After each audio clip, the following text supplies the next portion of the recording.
Hey guys, welcome back. In this video, I'm going to teach you really quickly how to derive the derivatives of the inverse of the trig functions, okay? So this is what we're gonna do.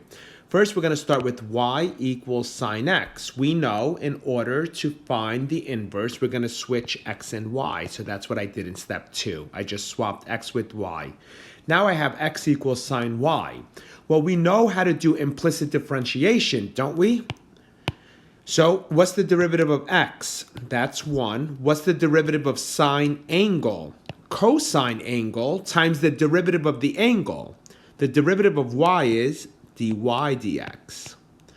And then all you have to do is divide by cosine y. So this is actually the derivative of this right here, which we call the inverse. But the only problem is we're not allowed to leave it in terms of y. So I need to figure out how to get rid of that y. Well, it's very easy. This here has nothing to really do with our problem, so I'm just going to erase this right here. I was just showing you that if you are asked to find the inverse of basically sine, which is arcsine, you're going to just go x equals sine y. Okay, this is our angle. So look what I did here. I drew this right triangle. Sine is going to be opposite, so that's x over hypotenuse.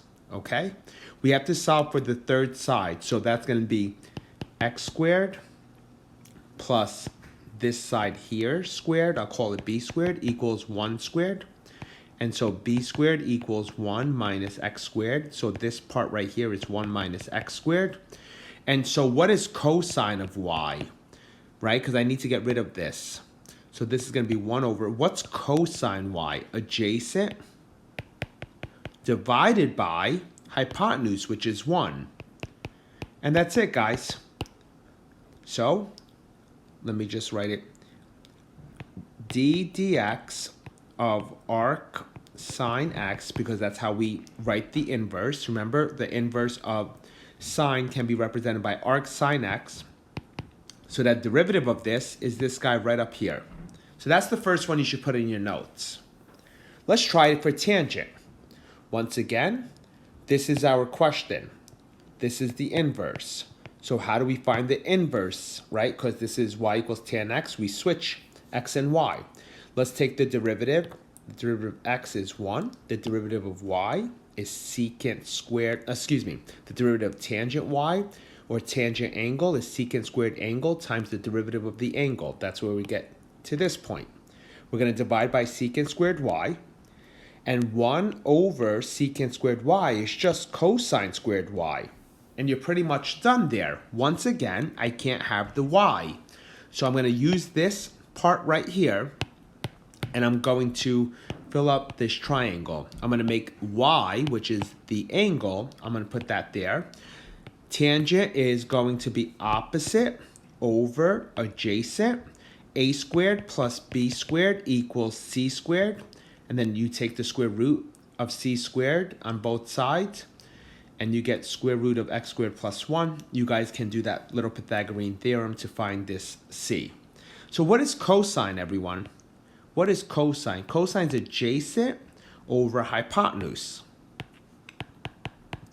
But it's squared, so you got to square both of them.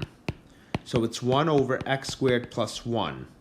And that, guys, is pretty much our derivative for arctan. So I'm going to erase, I don't want to really erase it because I want you guys to see it all. I'm going to go to a new page. So right now, if y equals arc sine x, then dy dx is equal to 1 over the square root of 1 minus x squared. And if y equals arctan x, then dy dx is equal to 1 over 1 plus x squared. I know I wrote it as x squared plus 1 here, but it's better to write it as 1 plus x squared, even though it's the same. We have one more to go, okay? Secant y. Secant y is almost, okay, so y equals secant x, x equals secant y. The derivative of 1, as the derivative of x is 1. The derivative of secant angle is secant angle, tan angle, times the derivative of the angle. You solve and you get this right here. let's make this, excuse me, let's not. This is our question, so I can basically just get rid of this. This is our question. We're finding the derivative of this, okay? And then what I'm going to do here is I'm going to say, look, secant y is equal to x over 1. That's from the highlighted part, right? So that's from the highlighted part. That's equivalent to saying the flip of it or the reciprocal of it. Secant y is cosine y as long as you flip the other side. So cosine is going to be adjacent over hypotenuse, and therefore using a squared plus b squared equals c squared, you can solve for this to be x squared minus 1. Now, I need to change all this here.